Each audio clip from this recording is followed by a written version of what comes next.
Јованка сакав да реагирате? Да се надополнам на Филип. Не се само го спомена прислушувањето 2001. Ние имавме многу скоро, пред неколку месеци, екс-премиерот и веќе и екс-лидерот на СДСМ Владо Бучковски, кој изнесе јавно обвинувања дека на нивниот партиски конгрес се користени луѓе од тајната полиција, од ДБК, значи изговориме веќе за 2006-2007 година, со методи на уцена на делегати на Конгресот е направен изборот, односно е поминат изборот.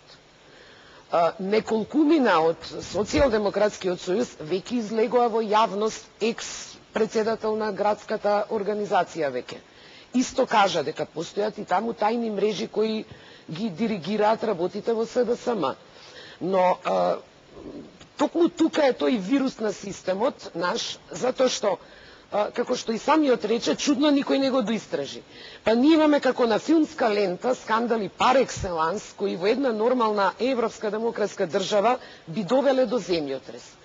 Кај нас ке кажат и тоа поминува, нема јавната сфера, ниту медиумите, ниту невладините, да не се лути со исклучок, јас за Хелсиншки имам секојаш позитивен однос кон нивната активност, ниту тоа, така наречените експерти или интелектуалци, имаат молк.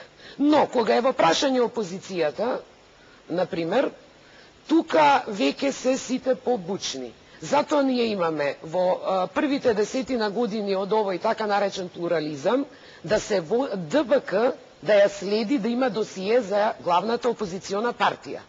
Значи, еден студент, јас не се согласував со нивните протести, но не можам да сватам дека ќе се води досие на Филип Петровски, во кој ќе стои дека и ќе му се подметне дрога за да се дискредитира.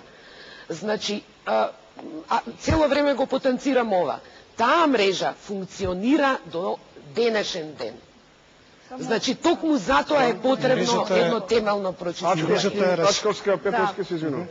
А второ само доказ, Јадранка, извини, молим те, како доказ дека таа мрежа функционира, што се случи со последниот референдум?